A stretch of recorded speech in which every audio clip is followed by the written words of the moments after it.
क्या आप जानते हैं आपके भविष्य की चाबी सितारों के पास है और उसे रीड करना कैसे है? ऐसे शख्स हमारे सामने आज बैठे हैं। इन्होंने हजारों जिंदगियों को छुआ है। जहां जहां दुनिया में एयरपोर्ट है वहां वहां इनके क्लाइंट हैं। इनकी खासियत है कि ये एस्ट्रोलॉजी और स्पिरिचुअलिटी को ब्लेंड करके देखते हैं, जो कि ये इस बात की गारंटी है कि आप ऑथेंटिक एडवाइस दे पाएंगे किसी की भी जिंदगी बदलने के लिए। हम एक अंधेरे कमरे में बैठे हों तो हम रस्सी को भी साफ समझ सकते हैं, लेकिन अगर लाइट हो तो हमें क्लैरिटी हो जाएगी कि ये रस्सी है, तो हमें फियर्स नहीं होंगे अंदर से। तो हमारे फियर्स को जो दूर कर दे वो लाइट, उसको ज्योतिष कहते हैं। हम अपने हिंदू जो हमारा कल्चर है उसमें हम रीबर्थ की थ्योरी को मानते हैं, है ना। हम ये मानते हैं कि रामचंद्र जी ने ही कृष्ण का रूप लिया। तो जब नक्षत्रों का उस समय पर ऐसा सिस्टम बनेगा कि वो सारे ग्रह उन्हीं नक्षत्रों में आ जाएंगे, जिस समय पे उसके कार्मिक डेब्ट्स पूरे होने हैं वो उसी समय पर ही बढ़ ले। तो देखिए, जो एस्ट्रोलॉजर आपको डरा रहा है, सिंपल सी बात है, शनि राहु केतु का नाम लेके आपके मन में भय पैदा कर दिया उसने, तो वो तो है नकली एस्ट्रोलॉजर। आजकल मैं नाम नहीं जानता, लेकिन मैंने कुछ एस्ट्रोलॉजर्स की अभी कुछ रील्स चल रही हैं, तो मैंने ऐसे ही रैंडमली मैं देख रहा था, तो एक एस्ट्रोलॉजर है, उन्होंने कहा कि भाई मंगल इस घर में बैठा है तो आप छोटे भाई की पिटाई कर दो। मेरे को ऐसा लगता है कि जिसमें जितना क्वांटम है ना, मतलब जिसमें जितनी पावर है, ताकत है, चाहे वो नेगेटिव की है चाहे वो पॉजिटिव की है। जो नेगेटिव इंटीजर में अगर कोई -7 तक है तो +7 तक जाने का स्प्रिंग लोड रखा है उसमें। बिल्कुल सही बात। तो जितना नेगेटिव है उतना वो पॉजिटिवली एस्केलेट कर सकता है इन टर्म्स ऑफ स्पिरिचुअलिटी और आध्यात्मिक यात्रा में भी। जो युद्ध चल रहा है हमारा भारत और पाकिस्तान का, जो ऑपरेशन सिंदूर के नाम पर जो हमने अभी पाकिस्तान के अंदर घुस के जो वार किया है उनकी छाती पे, उनकी दुखती रग पे, तो इस युद्ध का इम्पैक्ट आप कहाँ देखते हैं? स्पिरिचुअलिटी के आधार पे भी, और हमारे हिंदुस्तान और पाकिस्तान का जो भी आगे चलने वाला जो फ्यूचर है, कैसा देखते हैं आप उसको, मतलब ज्योतिषीय गणनाओं के आधार पे? क्या आप जानते हैं आपके भविष्य की चाबी सितारों के पास है और उसे रीड करना कैसे है? ऐसे शख्स हमारे सामने आज बैठे हैं। ये आस्क गणेशा वेबसाइट के को फाउंडर हैं। ये उन्हीं का दिमाग था, उन्हीं की सोच थी, जो आज एक लीडिंग वेबसाइट है इंडिया के अंदर। इन्होंने हजारों जिंदगियों को छुआ है। जहाँ जहाँ दुनिया में एयरपोर्ट हैं वहाँ वहाँ इनके क्लाइंट हैं। इनकी खासियत है कि ये एस्ट्रोलॉजी और स्पिरिचुअलिटी को ब्लेंड करके देखते हैं, जो कि ये इस बात की गारंटी है कि आप ऑथेंटिक एडवाइस दे पाएंगे किसी की भी ज़िंदगी बदलने के लिए। आप एस्ट्रोलॉजी में बिलीव करते हैं, आप नहीं करते हैं, लेकिन आज जो डिस्कशन होने वाला है आपको फ़ायदा ज़रूर होगा, ये मेरी गारंटी है। तो स्वागत है अमित जी आपका हमारे चैनल पे। Thank you Amit ji. कैसे हैं सर आप? मैं बिल्कुल बढ़िया। तो आज हमारे जो सवाल हैं वो एस्ट्रोलॉजी के इर्द गिर्द ही रहने वाले हैं, तो उनके डायरेक्ट से जवाब और ऑथेंटिक जवाब हमें चाहिए आपसे। तो सर मिलेंगे ना सर? बिल्कुल मैं प्रयास करूंगा कि आपको अच्छे हाँ और ऐसे जवाब मिलें जिससे लोगों को फायदा हो। बिल्कुल सही बात है सर। तो मैं पहला प्रश्न ही मेरा यहाँ से उठ के आता है कि रियल पर्पस क्या है एस्ट्रोलॉजी का, मतलब वास्तविक अर्थ क्या है एस्ट्रोलॉजी का। मैं टेक्निकल वे में भी नहीं पूछ रहा, मैं एक लेमन लैंग्वेज के लिए इसका क्या अर्थ हो सकता है, उसको क्या फायदा हो सकता है इसका। देखिए, एस्ट्रोलॉजी हो या ज्योतिष हो, ज्योतिष का मतलब है ज्योति और ईश, ठीक है ना। तो एक ज्योति है, एक लाइट है। हम एक अंधेरे कमरे में बैठे हों तो हम रस्सी को भी साफ समझ सकते हैं, लेकिन अगर लाइट हो तो हमें क्लैरिटी हो जाएगी कि ये रस्सी है, तो हमें फियर्स नहीं होंगे अंदर से। तो हमारे फियर्स को जो दूर कर दे वो लाइट, उसको ज्योतिष कहते हैं। क्या बात है सर। यानी जो वो रस्सी साफ दिख रही है वो इग्नोरेंस के कारण है, वो बिल्कुल नॉलेज की कमी, वो प्रकाश। क्या बात है सर, मजा आ गया पहली बात में। तो वो ज्योतिष है।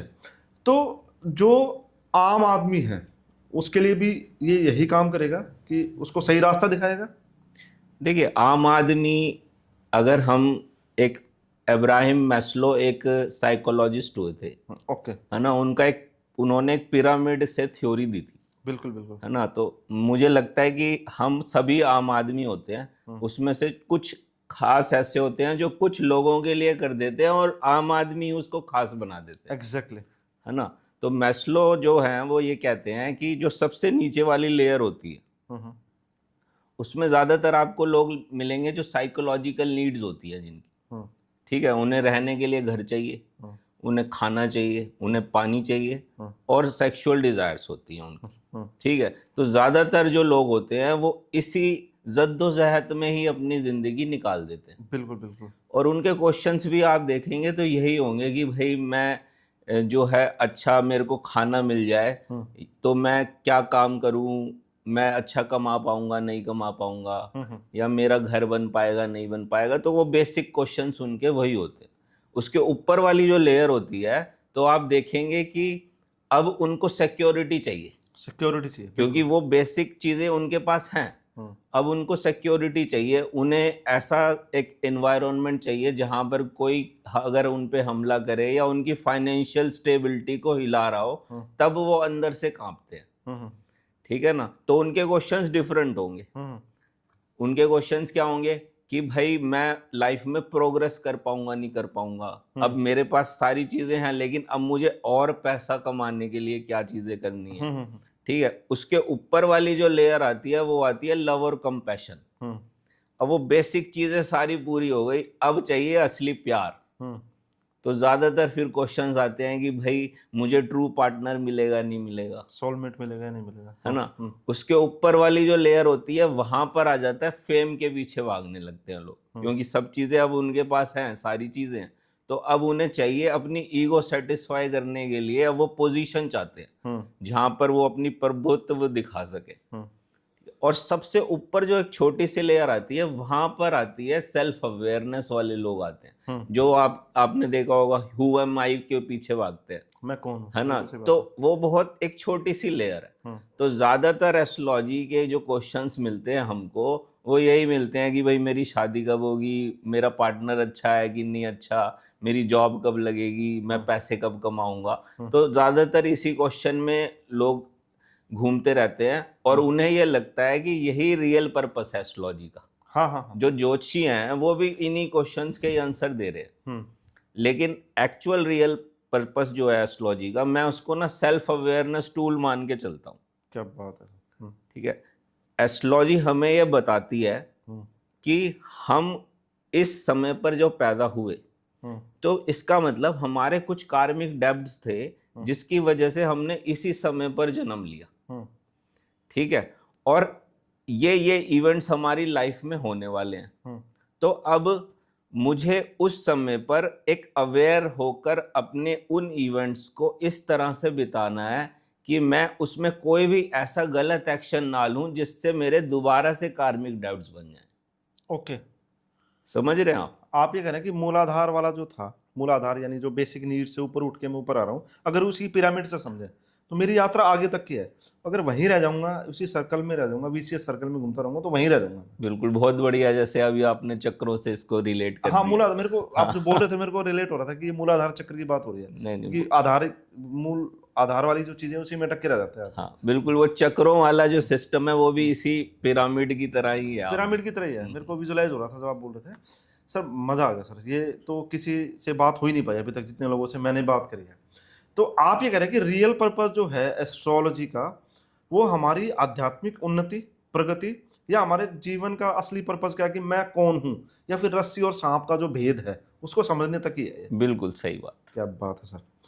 तो अब इसी बात से मेरे को एक चीज ध्यान आ रही है कि मेरा जब जन्म हुआ तो मेरे जो पास्ट लाइफ कर्मा थे, जो मेरे प्रारब्ध कर्म हैं, उनके आधार पे हुआ, या मैं ऐसा मेरा जन्म हुआ उसी आधार पे इवेंट हो रहे हैं। मतलब इसमें डिफरेंशिएशन कैसे करेंगे हम कि कोई बोले कि मेरे साथ ये इवेंट हो रहे हैं तो इसी वजह से हो रहे हैं क्योंकि मेरे पास्ट लाइफ के जो डीड्स हैं मैं पीछे तो जाके देख नहीं सकता। मतलब मेरे पास ये एक इम्प्रिंट है, चार्ट है, जिससे मैं डिकोड कर सकता हूँ कि ऐसा मेरे साथ हो रहा है।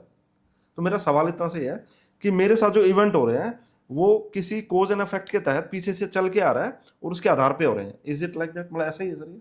देखिए, अगर इस चीज को अगर हम समझें तो हम अपने हिंदू जो हमारा कल्चर है उसमें हम रीबर्थ की थ्योरी को मानते हैं, है ना। हम ये मानते हैं कि रामचंद्र जी ने ही कृष्ण का रूप लिया था, ठीक है ना। और रामचंद्र जी ने उस समय पर कोई ना कोई ऐसा थ्रेड छोड़ा था जो कृष्ण वाले जन्म में उन्होंने पूरा किया। बिल्कुल। जैसे जामवंत वाली कहानी अगर आपने सुनी हो तो वो जामवंत को उन्होंने प्रॉमिस कर दिया था कि मैं आपसे युद्ध करूंगा, है ना। जामवंत का बड़ा मन था कि मैं रामचंद्र जी से युद्ध करना चाहता हूँ, लेकिन वो उनके मित्र थे तो उन्होंने ये प्रॉमिस किया कि मैं आपसे युद्ध करूंगा लेकिन अभी नहीं करूंगा। ओके। तो इसीलिए एक थ्रेड अगर आपने छोड़ दिया तो फिर आपको रीबर्थ लेना पड़ेगा, रिबर्थ लेना पड़ेगा। ठीक है ना। ये एक ऐसा प्रॉमिस का थ्रेड भी हो सकता है, ये कोई पश्चाताप का थ्रेड भी हो सकता है ना। डिजायर्स का भी हो सकता है। डिजायर्स भी हो सकती हैं, किसी भी तरह का थ्रेड छोड़ा तो आपने रीबर्थ लिया और उसमें आपको वो फुलफिल करना पड़ा, ठीक है। जिस नक्षत्रों में हम जन्म लेते हैं वो उसी में क्यों लेते हैं, किसी और में क्यों नहीं लेते? सबसे बड़ा क्वेश्चन तो ये सवाल ही उठता यही है मेरा। हाँ, है यही ना। था।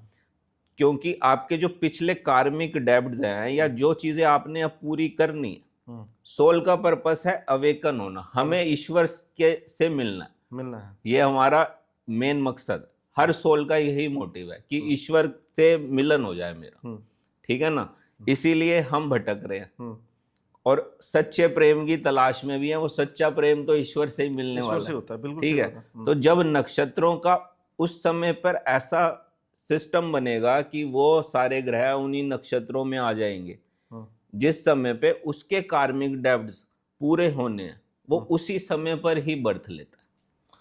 तो सोल जो होती हैं, ऐसा भी जो मैंने पढ़ा है ये, ठीक है, क्योंकि हम जानते नहीं है कि मरने के बाद क्या होने वाला है या जन्म से पहले क्या था, वो तो सब अज्ञात है, ठीक है। लेकिन ऐसा माना जाता है कि आत्मा के भी बहुत सारे लेवल्स होते हैं। हाँ, बिल्कुल सही बात है, ठीक है ना। और वो उसी समय पर रीबर्थ लेती है जब उसके पिछले जन्मों के जो एक्यूमुलेटेड कर्मास हैं उनको उसने भुगतना होता है या एक्सपीरियंस लेना होता है। भुगतना भी नहीं कह सकते, मेजर एक्सपीरियंस लेना होता है। वो एक्सपीरियंस क्यों जरूरी है? क्योंकि उसी से ही मेरी अवेकनिंग होगी, आगे बढ़ूंगा। सपोज मैं एक ऐसे टाइम में बर्थ ले लेता हूँ जिस टाइम पर मेरे सामने लिखा हुआ है कि भाई मेरे को चीटिंग्स मिलेंगी, है ना, या मेरे को डाउनफॉल मिलेगा बिजनेस में, या फिर मेरे को बहुत दुख झेलना पड़ेगा। तो मैं उसको, ये पूरे प्रोसेस को ना, मैं समझता हूँ कि ये अगर चीजें हो रही हैं आपकी लाइफ में तो इस समय पर आपको अवेयरनेस से उसको पॉजिटिव वे में लेना पड़ेगा, तभी आप ऊपर उठ सकते हो। उस समय पे अगर आप नेगेटिव वे में चले गए तो फिर आप एक डिक्लाइन स्टेज पे चले जाओ, वापस वो नीचे गिरने वाली बात हो जाएगी। बहुत बढ़िया सर। तो अभी मेरा थोड़ा सा मैं चेंज कर रहा हूँ डायरेक्शन में कि अभी एआई की बातें हो रही हैं, आजकल लोग एआई का बड़ा यूज़ कर रहे हैं, तो एस्ट्रोलॉजी भी लोग एआई से करने की कोशिश कर रहे हैं। एक तो वो है कि जो एस्ट्रोलॉजी को समझता है, कैलकुलेशन को जानता है, और प्लस में उसकी अपनी इंट्यूशन है, और एक एआई है जो कंप्यूटर में डाला और आपने टाइम, डेट ऑफ बर्थ और जो प्लेस ऑफ बर्थ डाला और उसने निकाल के दे दिया। तो आप क्या मानते हैं, ये थ्रेट है जो लोग ट्रेडिशनली एस्ट्रोलॉजी कर रहे हैं? तो आपका क्या इसमें थॉट है सर कि क्या डिफरेंस है? देखिए, जो मुझे लगता है वो मैं बता सकता हूँ कि एआई तो फ्यूचर है, ठीक है ना। एक समय था जब कंप्यूटर स्टार्ट हुआ था तो बहुत कम लोग कंप्यूटर्स में आ रहे थे, लेकिन फिर एक टाइम आया कि सारी भीड़ कंप्यूटर में आने लग गई। इसी तरह से अभी एआई स्टार्ट हुआ है, तो आप देखेंगे कि एआई हर फील्ड में ही एआई आ गया, ठीक है। अब वो एस्ट्रोलॉजी के लिए थ्रेट है, वो एस्ट्रोलॉजर समझ सकते हैं जो सिर्फ कैलकुलेशन कर कर प्रिडिक्शन दे रहे हैं। लेकिन जो एस्ट्रोलॉजर जो है वो, अगर उसका मोटिव ये है कि मुझे अपने क्लाइंट के साथ या अपने मित्र के साथ, जिसके साथ भी मैं प्रिडिक्शन दे रहा हूँ, मुझे उसकी सोल अवेकन करनी है, ठीक है, उसको अच्छा गाइड करना है, उसको हीलिंग्स देनी है, उसके लिए अच्छा सोचना है, तो वो एआई नहीं कर सकता। नहीं कर सकता, क्योंकि वो तो रॉबोट है। एआई रॉबोट भी बनेंगे एक दिन। हो सकता है आप एक ऐसे बंदे के साथ इंटरव्यू ले रहे हो जो मेरी तरह दिखता हो लेकिन एआई रॉबोट हो, उसके पास भी सारे आंसर्स होंगे, वो भी सारी प्रेडिक्शन कर सकता होगा अगर उसमें सही डाटा फीड किया जाए तो। प्रोग्राम्स तो इस तरह बनाए जा सकते हैं। लेकिन अगर आप चाहते हैं कि भाई ये मुझे मित्रता वाला भाव दे, तो ह्यूमन हमेशा वो ह्यूमन से ही मिलेगा, ह्यूमन को, वो रॉबर्ट से तो मुझे लगता नहीं कि मिल सकता है। नहीं सही बात है सर, मुझे ऐसा भी लगता है कि आप जो उसमें पहले से डेटा फीड है, डेटा पे काम करता है ये तो, हाँ बिल्कुल, सॉफ्टवेयर सारे जितने भी हैं वो डेटा पे काम डेटा पे करेंगे। काम करते हैं। और ये तो अगेन ये कैसे डिसाइड किया जाएगा कि कौन आदमी इस चक्कर में घूम रहा है या फिर वो इवॉल्व होने के लिए कुछ मेहनत कर रहा है कॉन्शियसली? तो वो दोनों में डिफरेंस एआई नहीं कर पाएगा शायद। मेरे को ऐसा लगता है कि वो जो चक्कर में घूम रहा है, मतलब आपने अभी बोला था थोड़ी देर पहले कि जो इवोल्यूशन का पाथ चुन ले, जो ये पहचान ले कि अवेयरनेस के साथ में कि ये मेरी यात्रा है, तो उसके लिए तो एआई नहीं काम कर पाएगा शायद, मेरे को ऐसा लगता है। और ऐसा भी लगता है कि दो पर्सन हैं, अब दोनों पर्सन के बीच में हाथ के रिकाव में कुछ फर्क हो सकता है, या फिर और भी बहुत सारे टेक्निकल चीजें उनमें फर्क हो सकता है, लेकिन एआई हो सकता है सेम प्रॉम्प्ट में सेम रिजल्ट दे अगर उसमें सेम डेटा डालेंगे तो हाँ, वो आप ऐसा कह सकते हो कि एआई के कई चीज़ों में सेम रिजल्ट आएंगे, या हो सकता है रिजल्ट डिफरेंट भी आए। क्योंकि आज भी अगर हम देखते हैं, अभी एआई इतना डेवलप नहीं हुआ है, बट अगर आज भी अगर आप देखोगे तो एस्ट्रोलॉजी की प्रेडिक्शंस जैसे हम अगर एआई से निकालते हैं और जो रियल हमारा सिस्टम है जब हम उससे निकालते हैं, तो वो उतनी अच्छी प्रेडिक्शंस नहीं निकाल पा रहा। वो पहले से उसमें जो डला हुआ है, जो बुक किस चीज़ें लिखी हुई हैं वही निकल के आती हैं और वो पता नहीं लग पाता है। ठीक है सर, तो अभी मेरा अगला प्रश्न आपसे ये है कि ये बड़ा एक बर्निंग सा क्वेश्चन है कि आजकल आप मार्केट में देखेंगे ना कि डेली एस्ट्रोलॉजर्स पैदा हो रहे हैं, मतलब इट्स अगेन काफ़ी बड़ी इंडस्ट्री बन चुकी है अभी।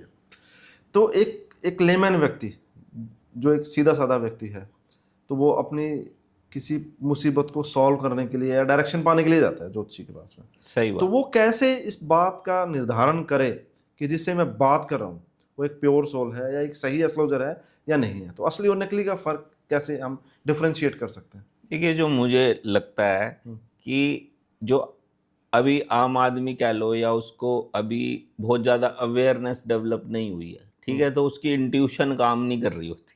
नॉर्मली तो इंट्यूशन से ही पता चल जाएगा आपको कि कौन एक अच्छा व्यक्ति है और कौन एक अच्छा व्यक्ति नहीं है, या कौन आपके हित के लिए काम कर रहा है या कौन आपका अहित चाहता है। ये इंट्यूशन हमारी अंदर से जो रोशनी हमारी एस्ट्रोलॉजी की बाहर है, ऐसे ही हमारी रोशनी एक अंदर भी होती है।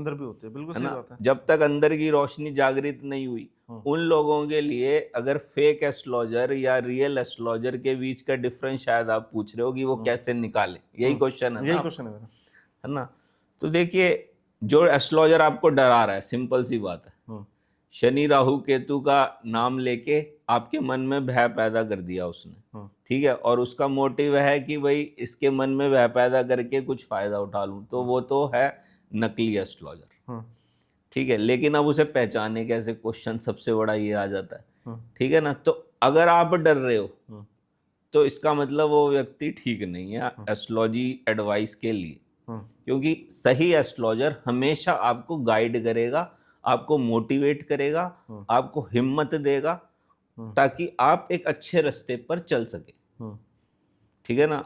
आजकल मैं नाम नहीं जानता, लेकिन मैंने कुछ एस्ट्रोलॉजर्स की अभी कुछ रील्स चल रही हैं, तो मैंने ऐसे ही रैंडमली मैं देख रहा था, तो एक एस्ट्रोलॉजर है, उन्होंने कहा कि भाई मंगल इस घर में बैठा है तो आप छोटे भाई की पिटाई कर दो।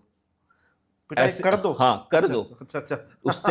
उससे मंगल बलवान होगा। मतलब तो अब आप खुद ही सोचो कि भाई वो फेक एस्ट्रोलॉजर है या रियल एस्ट्रोलॉजर है। मतलब अगर आप अपने फायदे के लिए भी किसी का नुकसान कर रहे हो तो वो एक अच्छा कर्मा तो कभी भी नहीं बन सकता। हाँ, वो तो बिल्कुल सही ठीक है ना? तो एक अच्छा एस्ट्रोलॉजर हमेशा आपको अच्छे रास्ते पर लेकर जाएगा। इसमें मेरा एक इसी सवाल से जुड़ा हुआ एक और सवाल है कि कई बार हमारे इवेंट जो हैं, जैसा हम चाह रहे हैं वैसे नज़र नहीं आते। वो पूछता है कि मेरी शादी चलेगी नहीं चलेगी, और हमें नज़र आ रहा है ये नहीं चलने वाली है, एग्जाम्पल के लिए, या बिजनेस मेरा कब चलेगा अच्छा, हमें नज़र आ रहा है कि लंबे समय तक उसका ठीक नहीं चलने वाला है। तो सुनना तो वो ये चाह रहा है कि मेरा अच्छा चले, ऑब्वियसली चलना भी अच्छा चाहिए, लेकिन जो उसके कर्माज है अगेन जो हमें दिख रहा है तो वो खराब नज़र आ रहा है हमें। तो उस चीज़ से कैसे डील कर सकते हैं हम उसको? तो ये तो भय हो सकता है उसको, तो उससे कैसे डील किया जाए? क्यों हम बताना भी है उसको, अगेन ये कि काउंसलिंग ना होके ये प्रिडिक्शन भी है सर इसमें, तो दोनों का हमें समन्वय बनाना है। तो वहाँ पर आप कैसे इस चीज़ को इसका अमालगेशन बना सकते हैं कि उसको मोटिवेट भी करें और उसको ट्रू भी बताएं उसको?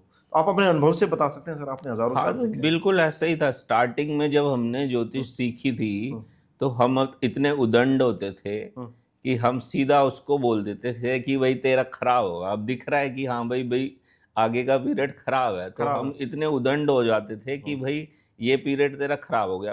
अब उसे डर तो लगेगा, ठीक है। लेकिन हमें धीरे धीरे इस बात की समझ आई कि वो जो पीरियड खराब है वो बेसिकली उसका खराब पीरियड ही उसको आगे सक्सेस के लिए तैयार करेगा। बिल्कुल सही बात है। ठीक है ना। तो उस खराब पीरियड को उसको डरा कर नहीं बताना हमको उसको बताना है कि इस पीरियड में डिफिकल्टीज आ सकती हैं, तो जो भी काम आप कर रहे हो उसमें आपको ज्यादा मेहनत करनी है, ज्यादा पॉजिटिव रहना है, उसके माइंड पे काम करना है कि नेगेटिव थॉट्स को हटाना है। तो बेसिकली एस्ट्रोलॉजर का काम हो जाता है कि वो साइकोलॉजिस्ट भी बन जाता है। आप समझ रहे हैं।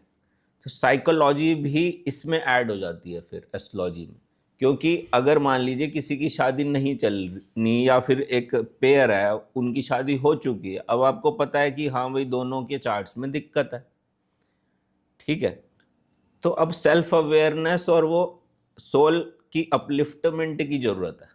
ऐसा नहीं है कि वो कॉम्बिनेशन उस तरह के होने पर खराब ही होगा। अगर वो दोनों अवेयर हो जाए इवॉल्व थोड़े है से ना, हाँ, बिल्कुल सही इवॉल्व बात हो है। जाएं तो वो दोनों खराब स्थिति में भी साथ में रह सकते हैं। बिल्कुल सही बात है। क्योंकि मकसद क्या है हमारा मकसद इस दुनिया में आने का सिर्फ एक ही है, जो मुझे लगता है कि अपने आप को ठीक करना, अपने आप को करेक्ट करना है या फिर है ना। सही चुनाव प्रॉब्लम क्या है कि सब लोग दूसरों को करेक्ट करने में लगे हुए हैं, अपने आप को कोई करेक्ट नहीं करना चाहता। सब दूसरों को ठीक करना है उसको। हाँ। ठीक है, तो मतलब अगर खराब समय है तो उसको तैयार करना है कि भाई थोड़ा टफ टाइम है, तो आपको साइकोलॉजिकली या फिर आप सेल्फ अवेयर के साथ में आगे कैसे बढ़ सकते हो, ऐसे ही सर। बिल्कुल। देखिए प्रेडिक्शंस जो हैं वो तो जो लिखा है वो तो उसका सर्कमस्टेंसेस बनेंगे, बनेंगे सर, बिल्कुल बनेंगे, ठीक है ना। अगर मान लीजिए लिखा है चीटिंग होगी तो भाई ऐसे लोग आएंगे कि जो चीट करने की कोशिश करेंगे। लेकिन मेरे को अपने मन को ऐसा स्थिर कर लेना है, अपने को ऐसे मेरे को बनाना है कि भाई उस चीटिंग के टाइम पर भी मेरे मन में किसी के लिए नफरत ना पैदा हो, द्वेष ना पैदा हो। जबकि इससे उल्टा होता है, अगर कोई हमें चीट करता है तो हम गुस्से से भर जाते हैं, उसकी शक्ल जिंदगी भर नहीं देखते, है ना। हमेशा माइंड में वही चलता रहता है। प्रॉब्लम कहाँ आती है, जिस समय हमारी मृत्यु हो रही होती है उस समय आपकी सारी पिक्चर रिपीट होगी और वही सोचोगे आप, और फिर वही आपने एक थ्रेड छोड़ दिया फिर। बिल्कुल सही बात है सर। तो आपने काफ़ी बार अवेकनिंग का जिक्र किया है या इवोल्यूशन का जिक्र किया है, अपने आप को पहचानने का जिक्र किया, हूँ एम आई की बात करी।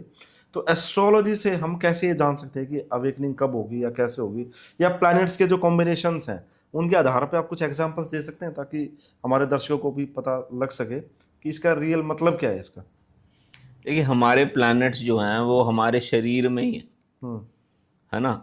अगर आपने वो स्टोरी सुनी होगी कि श्री कृष्ण ने अपना मुंह खोला था और वो ब्रह्मांड उनकी माता को दिखाई दिया, हाँ, ठीक है ना। उस कहानी का मतलब ये था कि जो ब्रह्मांड बाहर है वही ब्रह्मांड हमारे अंदर भी है। हाँ, यजुर्वेद में लिखा हुआ है यथा पिंडे तथा ब्रह्मांडे, तथा ब्रह्मांडे यथा पिंडे। जो बाहर है वो अंदर है, माइक्रोजम और जो मैक्रोकोजम का जो डिफरेंस है वही है सर। बिल्कुल सही बात। बताया आपने। तो जिस समय हम जन्म लेते हैं, ठीक है, उस समय पर वो सारी स्थितियां जो हमें पिछले डेब्ट चुकाने होते हैं वो सब, एक कुंडली तो फिक्स्ड हो गई, वो बदलने नहीं वाली। अब हमने जन्म ले लिया, ठीक है। अब हमें सॉरी मैं आपका क्वेश्चन भूल गया, आपने क्या बोला। अवेकनिंग का कैसे देख सकते हैं इसमें। हाँ, अब जब हमने जन्म ले लिया और वो जो कुंडली बन गई है, तो अब आप देखेंगे कि जो प्लैनेट्स हैं वो कहीं ना कहीं तो प्लेस्ड होंगे, किसी ना किसी राशि में प्लेस्ड होंगे, किसी ना किसी नक्षत्र में प्लेस्ड होंगे। तो हर प्लैनेट कुछ ना कुछ बताता है। हाँ। जैसे सूर्य को हम मानते हैं ये हमारी आत्मा का कारक है, ठीक है ना। तो और सूर्य जो है वो हमारी ईगो भी बताता है, ठीक है। तो अब आपकी आत्मा का आपका रोल बन जाता है कि अब अगर सूर्य किसी की कुंडली में खराब है तो वो ईगो को बढ़ा सकता है, वो पिता के साथ संबंध खराब कर सकता है, ठीक है। अब आप अवेयर हो जाओ कि भाई ये तो हो सकता है, अब मुझे ये करना नहीं है। बिल्कुल सही बात है, ठीक है ना। तो स्थितियां ऐसी बनेंगी कि वो रिलेशन खराब होंगे, कि वो ईगो ज्यादा होगी, कि वो प्रॉब्लम्स होंगी। लेकिन उस टाइम पर भी अगर आपने अवेयरनेस बनाई रखी और उसको ठीक कर गए तो आपका सूर्य कभी भी खराब नहीं रहेगा और इवन इस बर्थ में भी वो अच्छे रिजल्ट देने लगेगा। क्या बात है सर। तो यानी अपनी चेतना का स्तर बढ़ा लिया आपने, बस यही है। बिल्कुल। आप ऐसे ही बाकी प्लैनेट्स को भी देखोगे आप, चंद्रमा जो है वो मन का कारक है, मन का कारक है, ठीक है ना, मन से जुड़े होते हैं। हमारे सारे भय मन से जुड़े हैं, हमारे द्वेष मन से जुड़ा है, जितनी भी नेगेटिव इमोशंस हैं या पॉजिटिव इमोशंस है वो मन से जुड़े हैं, ठीक है। तो आप अपना माइंड को इस तरह से बनाओ कि अच्छी चीज़ों में लगाओ। अगर आप देखो तो हम शुरू से बोलते हैं कि भाई भगवान की पूजा करो, है ना, ध्यान करो, पूजा पाठ करो। वो उसका रीज़न क्या है? उसका रीज़न है ताकि आपका मन पॉजिटिव वे में काम करे, वो बहुत ज़रूरी है। तो जैसे जैसे आपने उसके ऊपर काम करना शुरू करा, चंद्रमा अपने आप ही अच्छे रिजल्ट देने लगेगा। तो ऐसे ही हर ग्रह को हम इस तरह से देखते हैं। इस तरह से गुरु जो है वो विजडम देता है, विवेक देता है। अगर किसी का गुरु खराब है तो आप देखोगे कि जैसे ही परिस्थितियां खराब होती हैं तो उसका विवेक ही खो जाता है, ठीक है ना। अब इसके लिए बाहर के लिए तो हमारे लिए एस्ट्रोलॉजी सारी पिक्चर दिखा रही है, लेकिन भीतर की रोशनी के लिए अब एस्ट्रोलॉजी को मेडिटेशन के साथ जोड़ना पड़ेगा। क्या बात। जब तक ध्यान में नहीं जाएगा बंदा तब तक अंदर की रोशनी नहीं होगी। एस्ट्रोलॉजर क्या कर लेगा? एस्ट्रोलॉजर उसे बताएगा कि ये खराब पीरियड है, इसमें ये प्रॉब्लम आ रही है, ठीक है, और आप ऐसे बच सकते हो। अब डॉक्टर ने तो आपको दवाई दे दी, लेकिन आप वो दवाई खा नहीं रहे हो तो ये प्रॉब्लम तो हाँ, फिर वो चेतना का स्तर बढ़ाता नहीं है, फिर वो दाएं बाएं इस एस्ट्रोलॉजर से उस एस्ट्रोलॉजर से घूमता रहता है। वो मतलब यही रहता सही है, बात है। दवाई डॉक्टर से, इससे डॉक्टर से ले लूँ, उससे ले लूँ, टाइम पे दवाई लेना या परहेज करने वाली चीज़ें फॉलो नहीं करेगा, फिर दाएं बाएं घूमता रहेगा। बिल्कुल सही बात है। तो ऐसे ही सभी प्लैनेट्स को हम डिकोड कर सकते हैं। तो एक एक वर्ड में सर बता सकते हैं, और जो बाकी प्लैनेट्स बचे हुए हैं, शुक्र है जैसे, तो वो हमारी डिविनिटी को बताता है, क्या है, आप कैसे बताएंगे सर उसको? देखिए, शुक्र जो प्लैनेट है अगर आप देखो तो वो हमारी सेक्सुअल एनर्जी को बताता है शुक्र से, और भौतिकता को शुक्र के साथ जोड़ा गया, ठीक है ना। तो अब भौतिक वर्ल्ड में रहते हुए भी आपको एक कमल की भांति बनना है कि कीचड़ में भी कमल जैसे बाहर की तरफ खिला होता है, तो ऐसे ही भौतिकता को भी एंजॉय करते हुए आपको प्रभु की भक्ति में जाना है। क्या बात है। मेरे को ओशो को एक बात याद आ गई, जोरबादी बुद्धा। जोरबा यानी वो किंग वाला रहन सहन, और बुद्धा मानी वो अवेकनिंग। तो एक्सट्रीम ना होके बीच का रास्ता रहना चाहिए, भौतिकता भी होनी चाहिए और स्पिरिचुअलिटी भी होनी चाहिए, तब आदमी मैक्सिमम एंजॉय कर पाता है। बिल्कुल सही बात, ना कि वो आग जला के तपने वाली चीजें हैं। सॉरी आपको इंटरप्ट किया। रियल एंजॉयमेंट तो एक्चुअली वही है, क्योंकि जब आप एक बार उस मोड में आ जाते हैं ना, तो जैसे अगर आप भगवत गीता में भी देखें तो श्री कृष्ण जी यही कहते हैं कि भाई आप कर्म करें लेकिन उसके फल की चिंता ना करें। तो एक्चुअल में होगा कैसे कि आप सारी चीजें एंजॉय कर रहे हैं, सब कुछ कर रहे हैं, लेकिन आप उनके साथ जुड़े नहीं हुए। इसी वजह से तो बाकी प्लैनेट्स भी इस तरह से देख सकते हैं। मंगल जो है वो हमारे करेज को बताता है ना। तो नॉर्मली आप देखोगे मंगल अगर खराब है कुंडली में तो पर्सन जो है वो डिफिकल्ट सिचुएशंस में करेज लूज कर जाता है, वीक फील करता है, हाँ, फेस नहीं कर पाता कंडीशंस को। अब अगर देखा जाए तो उसके एंगल से देखो तो वो वीक फील कर रहा है, तो अब उससे निकले कैसे, है ना। तो उसके लिए फिर मोटिवेशन की ज़रूरत होती है, अच्छी काउंसलिंग की ज़रूरत होती है। इसलिए एस्ट्रोलॉजर का तो रोल हमेशा बहुत इम्पोर्टेंट रहा है। बिल्कुल। तो ये वैसे ही है जैसे आयुर्वेद है, जैसे ये हमारे बेनिफिट के लिए है। ये मतलब ज्योतिष का भी वही है, लोगों ने बना कुछ और दिया इसका, तो ये इस वजह से नज़र आता है सर।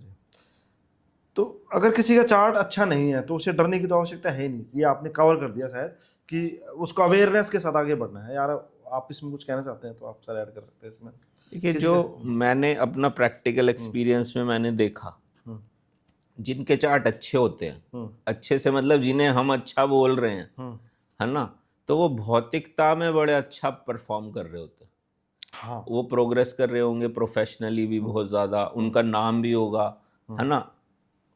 वहाँ पर एक चीज़ उनकी प्रॉब्लम आ जाती है, वो आती है ईगोराइज हो जाती है उनकी, क्योंकि जो जितना ज़्यादा उसको सक्सेस मिलती जाती है वो समझता है कि भाई मैंने ही सब कुछ किया है और सामने वाले की कोई वैल्यू नहीं है, बस मैं ही मैं हूँ, ठीक है ना।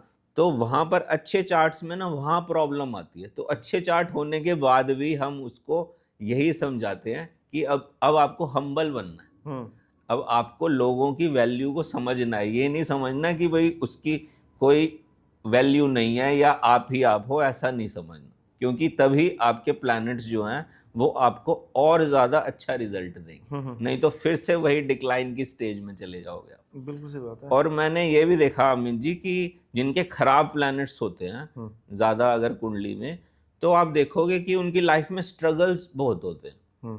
ठीक है, वो कुछ चीज़ की करने की कोशिश कर रहे हैं मगर वो हो नहीं रही, है ना, इधर प्रॉब्लम आ रही है, उधर प्रॉब्लम आ रही है।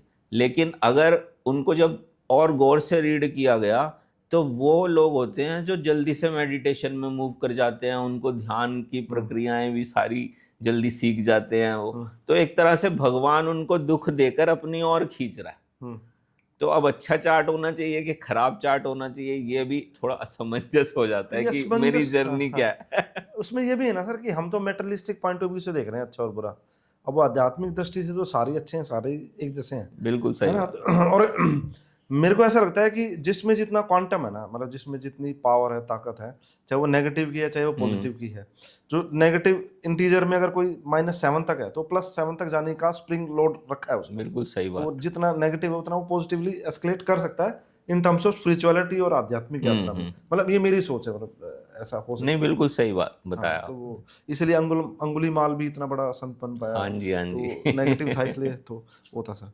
तो सर मेरा एक सवाल है, अभी जो रिसेंट में अभी जो युद्ध चल रहा है हमारा भारत और पाकिस्तान का, अभी जो ऑपरेशन सिंदूर के नाम पर जो हमने अभी पाकिस्तान के अंदर घुस के जो वार किया है उनकी छाती पे, उनकी दुखती रग पे, तो इस युद्ध का इम्पैक्ट आप कहाँ देखते हैं, स्पिरिचुअलिटी के आधार पे भी, और हमारे हिंदुस्तान और पाकिस्तान का जो भी आगे चलने वाला जो फ्यूचर है कैसा देखते हैं आप उसको, मतलब ज्योतिषीय गणनाओं के आधार पे भी। तो दोनों एंगल से हम देख के इसको कैसे डिकोड कर सकते हैं इसको, तो वो मेरा सवाल है अभी।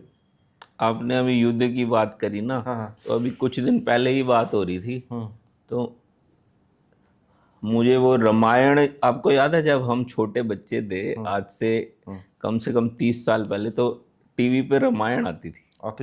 तो उस रामायण में क्या होता था, एक बड़े स्लो मोशन में इधर से तीर आता था और फिर एक इधर से तीर आता था, वो तीर दोनों ऐसे मिलते थे, 2 सेकंड के लिए रुकते थे और फिर ऐसे होता है ना। तो आजकल ड्रोन्स जो है, इधर से ड्रोन आ रहा है और इधर से ड्रोन आ रहा है। वैसे हो रहा है, वही युद्ध दोबारा। तो उस समय पे मैं सोच रहा था कि यार हमारी टेक्नोलॉजी जो आ जाए, मतलब उस समय भी वही टेक्नोलॉजी इस तरह की रह सकती है। उस टाइम पे इतनी विकसित टेक्नोलॉजी होगी कि वो ड्रोन से ही एक तरह से हमला हो रहा हो, बस उसे दिखाने का तरीका ऐसा था जो कई साइंटिफिक लोगों को लगेगा यार ये क्या मजाक चल रहा है। लेकिन अगर उसे दूसरे रूप में देखें तो ड्रोन आज काम कर रहे हैं। हाँ, वो अस्त्र शस्त्र और वो बड़ी बड़ी चीजें होती थी। अब आपके क्वेश्चन पे आता हूँ, ठीक है। हमारे हिंदू कल्चर में जो कहानियां है ना, उन्हीं में ही सारे आंसर छुपे हैं। महाभारत का टाइम लेते हैं, ठीक है। महाभारत के टाइम पर या रामायण के टाइम पर जब भी भगवान ने अपना जन्म लिया तो एक ही मकसद था, नेचर को बचाना है, प्रकृति को बचाना है। नेचर कौन है? स्त्री। जब भी स्त्री के ऊपर कोई प्रॉब्लम आएगी, भगवान उसी समय जन्म लेके उसे बचाएंगे। बिल्कुल सही बात है, ठीक है ना। अगर आप देखो तो ये जो सारा सिनेरियो चल रहा है, अभी जो पहलगाम में हुआ, तो स्त्री पर तो प्रॉब्लम आई ना, उनके सिंदूर जो है वो एक तरह से मिटा दिए गए, है ना। तो इसका मतलब सत्य के साथ जो खड़ा होगा, जीत उसी की होगी। ठीक है। अब वो आतंकवादियों के खिलाफ हमने जंग छेड़ दी, ठीक है। इसी तरह से महाभारत में जो है वो जंग छेड़ी पांडवों ने। एक सिमिलैरिटी सिचुएशन अगर लेके चले, पांडवों ने जंग छेड़ी उनके खिलाफ, अत्याचारियों के खिलाफ, ऐसे ही हमने जंग छेड़ी, ठीक है। लेकिन अब पाकिस्तान कहता है कि भाई मैं आतंकवादियों का साथ दूंगा। चलो हम 1 मिनट को मान लेते हैं कि चलो पाकिस्तान की जो सरकार है वो ठीक है, ठीक है। लेकिन ठीक तो भाई भीष्म पितामह भी थे तो दुर्योधन के साथ ही खड़े, तो उन्हें भी खत्म होना पड़ेगा। जो अत्याचारी के साथ है वो खत्म होगा, ठीक है। ये तो तय है। अब कब होगा उसकी बात है, ठीक है। ये प्रोसेस लंबा चलेगा, ऑफ कोर्स चलेगा। अभी जो सिनेरियो चल रहा है, जो मुझे लगता है कि भारत और पाकिस्तान दोनों ही एक गुड पिक्चर बनाना चाहते हैं पूरे वर्ल्ड में कि भाई हम ठीक है ना। पाकिस्तान सारे अपने जो ब्लेम्स हैं उन पे नेगेट कर रहा है कि वो कह रहा है मैंने कोई भी बम नहीं छोड़ा, ठीक है ना, मैंने आतंकवादियों का साथ दिया है, मेरे ऊपर तो भारत अननेसेसरली हमला कर रहा है, सिविलियंस को मारा है ना। वो इसलिए कह रहा है क्योंकि उसने बहुत सारी जगह से कर्जा लिया हुआ है, देखिए लॉजिकली, और बाकी कंट्रीज के आगे गुड पिक्चर उसने बनानी है, ठीक है। मगर ये सारे सिनारियों में जो मुझे लगता है कि ये थोड़ा सा लॉन्ग रन में चलने वाली चीज़ें हैं। आतंकवाद को एक ही दिन में समाप्त नहीं किया जा सकता, उसके लिए समय लगेगा। जो प्रोसेस महाभारत के टाइम पे जो पांडवों ने इतना समय बिताया, ठीक है ना, फिर श्री कृष्ण ने उनका साथ दिया और श्री कृष्ण ने अंत तक युद्ध को अवॉइड किया, बच जाए। जब बहुत ही ज़्यादा हद से ज़्यादा हो गया तब उसके बाद उन्होंने कहा कि अब तो युद्ध करना। तो यही परिस्थिति आप देखो तो बन रही है। भारत हमेशा ये कहता रहता है कि भाई अब भी सुधर जाओ, अब भी सुधर जाओ, अब भी सुधर जाओ, लेकिन जब एक हद से पार बढ़ जाएगा तो फिर तो पैट्रियोटिज्म हर किसी का जागेगा अंदर से। तो और जो अत्याचारी है, जो गलत साइड पे खड़ा है, उसे खत्म होना ही होना। ये नेचर का लॉ है। अभी एस्ट्रोलॉजी के मुताबिक ये जो वॉर चल रही है, ये अभी हो सकता है ये कुछ दिनों तक, जुलाई तक जो है ये दोनों सेटल हो जाएं। ओके। मगर ये अंदर वाली जो एक दुश्मनी की वॉर है ये चलती रहेगी कुछ लंबे समय तक, क्योंकि आतंकवाद पूरी तरह से खत्म नहीं हुआ। आइडियोलॉजी है सर, ये सोच है कि कोई व्यक्ति नहीं है कि उसको खत्म, ऐसी आइडियोलॉजी और वो अंदर वाली चीज है, वो तो लॉन्ग रन में खत्म हो गए। तो जुलाई तक आप कह रहे हैं सेटल होने की संभावना? जुलाई तक चार्ट्स अच्छे हैं, भारत का चार्ट बहुत अच्छा चल रहा है, तो इसलिए अभी सारी दुनिया एक उसको धीरे धीरे अच्छे गुड बुक्स में लेकर आ ही रहा है भारत को। जैसे मोदी जी ने श्री कृष्ण की तरह काम कर रहे हैं मोदी जी, ठीक है ना। अब वो है कि उन्होंने कहा है कि भाई मैं युद्ध में सुदर्शन चक्र नहीं चलाऊंगा, तो अभी न्यूक्लियर बम फोड़ने वाली बात नहीं कर रहे हो। वो भी वेट करेंगे, वेट एंड वॉच, बातों से बात बन जाए या फिर नेगोशिएशन हो जाए। तो बहुत बढ़िया सर। तो अभी मेरा जो ये सवाल है, जो मैंने अपने सवाल पूछे सारे आपसे, वो मेरे को जवाब मिल चुके हैं। अभी मैं एक रैपिड राउंड करना चाहता हूँ आपके साथ। हाँ जी बिल्कुल। छोटे छोटे सवाल हैं, उनके छोटे छोटे जवाब चाहिए मेरे को।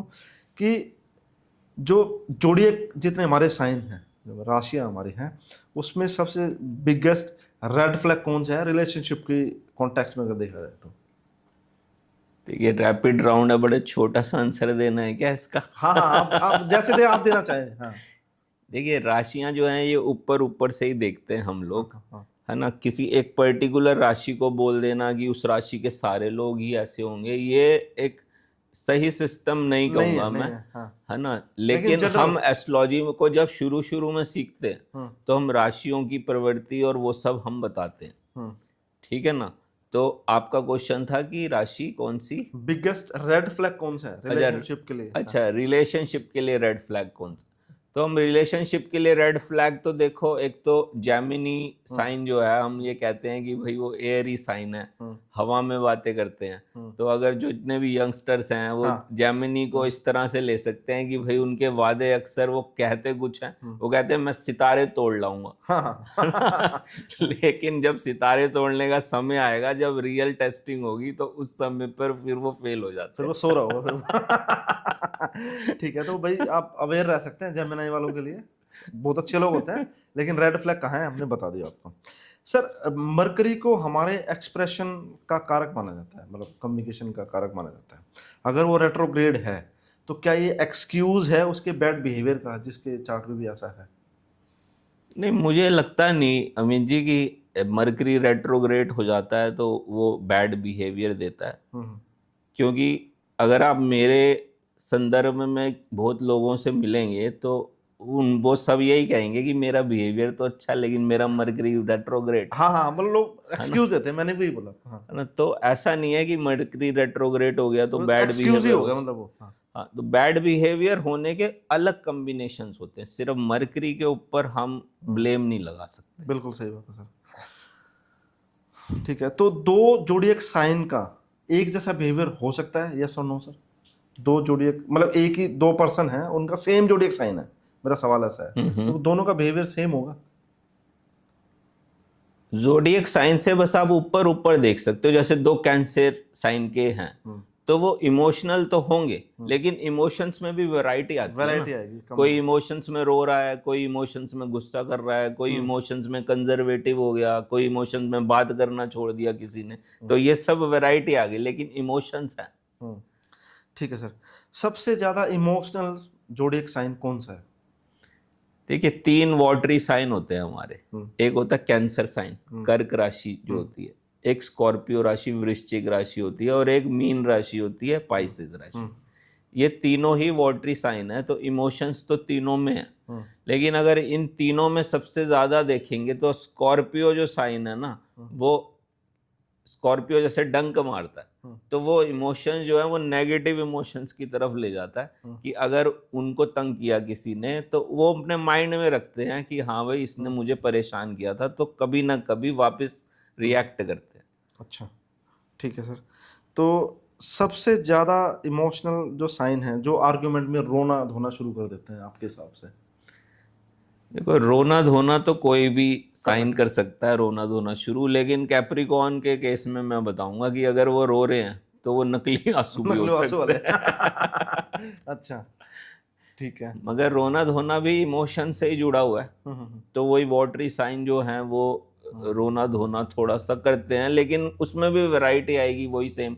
कई होते हैं रोना धोना आप बहुत जोर जोर से रोती हैं, कई फीमेल जो है आपको हल्की सी कोई बात होगी तो बहुत दहाड़े मार के रो रही हैं, कोई ऐसा है कि अंदर अंदर रो रहा है, ऐसे व्यक्ति भी मिलेंगे, है ना। कोई ऐसा व्यक्ति मिलेगा जो स्ट्रेंजर्स के सामने तो ठीक है लेकिन अपनों के सामने रो रहा है, तो वो वैरायटी आ जाती है। मतलब एक साइन के ऊपर सबको कह देना कि ये सब इस नेचर के होंगे, वो थोड़ा सा गलत हो जाएगा। बिल्कुल बिल्कुल बिल्कुल, ठीक है सर। तो अभी आपको सिर्फ एक ही वर्ड में जवाब देना है। मैं आपसे कुछ सवाल पूछ रहा हूँ सर कि पामिस्ट्री और numerology, which one is better? एक ही बोलना सर। पाल्मिस्ट्री। पामिस्ट्री। पामिस्ट्री और वास्तु? पाल्मिस्ट्री। अच्छा, पामिस्ट्री एंड भृगुनंदी नाड़ी? पाल्मिस्ट्री। पामिस्ट्री और पराशर ज्योतिष? पाल्मिस्ट्री। पामिस्ट्री और नाड़ी ज्योतिष? इक्वलेंट। इक्वल है, ठीक है। तो ये अभी मतलब पामिस्ट्री को आप काफी रेट कर रहे हैं इसमें? हाँ जी, हाँ जी, पाल्म बहुत इम्पोर्टेंट है। देखिए नाड़ी ज्योतिष अब बाकी सब तो कहीं लाई नहीं करते, ठीक है ना, लेकिन नाड़ी ज्योतिष और पाल्म की जब इक्विवेलेंट की बात आई तो नाड़ी ज्योतिष से हम इजीली निकाल लेते हैं, जैसे हम पाल्म में लाइंस देखकर निकाल लेते हैं वैसे ही नाड़ी ज्योतिष में निकाल लेते हैं। लेकिन फर्क क्या है, नाड़ी ज्योतिष में कुंडली एक बार बन गई तो बन गई, पाल्म में लाइंस चेंज होती रहती है, उसको डिकोड करना है आपको, है ना। तो उस पर्सन की खुद की अवेकनिंग और उस पर्सन के कर्मास के बेसिस पर लाइन बन रही। तो जो थ्योरी हमारी चलती है ना कि आप अपनी जिंदगी को अपने कर्मा से बदल सकते हो, तो पाल्मिस्ट्री उसके साथ बिल्कुल हाथ से हाथ मिला के चलती है। और एक्यूरेसी की परसेंटेज भी बढ़ जाती है जब आप एस्ट्रोलॉजी और पाल्मिस्ट्री को ऐड करके करते हो। और बहुत सारी चीजें ना अमित जी ऐसी हैं कि जो एक साइंस नहीं निकाल रही, उसके लिए सबका कॉम्बिनेशन करना जरूरी है। जैसे नाड़ी ज्योतिष में हमें पता चल जाता है, नाड़ी ज्योतिष में तो खैर बहुत अंदर की चीजें हम बता पाते हैं, लेकिन सपोज पराशर ज्योतिष में हमें पता चल जाता है इसका बुध आदित्य योग है। बुध आदित्य योग में बोलते हैं राजा की तरह बुद्धिमान होगा, लेकिन 60% लोगों के केस में सूर्य बुध के साथ ही घूमता रहता है ना। लेकिन फिर पाल्म देख के क्लियर हो जाता है जिसकी बुध की रेखा और सूर्य की रेखा मिल रही वो तो वो सही बुधादित्य योग, बुधादित्य योग सही। बिल्कुल सही बात है सर। मैं खुद भी सर ये फॉलो करता हूँ। मैं भी एस्ट्रोलॉजी और पाल्मिस्ट्री और भी विधाएं हैं जिनको जोड़ के बताने की कोशिश करता हूँ, तो शायद इसीलिए एक्यूरेसी बढ़ जाती है फिर बताने में। बिल्कुल सर, काफ़ी अच्छा लगा आपसे बात करके, धन्यवाद। दोस्तों, आपने पूरा पॉडकास्ट सुना और मेरा ऐसा मानना है, मेरा ऐसा विश्वास है, मेरी ऐसी सोच है कि आपको ये पॉडकास्ट काफ़ी अच्छा लगा होगा। फिर भी आपके कुछ सवाल हैं, क्योंकि बातें बड़ी गहरी हुई हैं, स्पिरिचुअल लेवल पे हुई हैं, आध्यात्मिक तल पे हुई हैं, तो आप पूछ सकते हैं। मैं अमित जी से पूछ के जरूर जवाब देने का प्रयास करूंगा। सो धन्यवाद अमित जी, आप हमारे पॉडकास्ट पे आए। हमारा सौभाग्य है कि आपने स्वीकार किया हमारा invitation. Thank you so much sir. Thank you.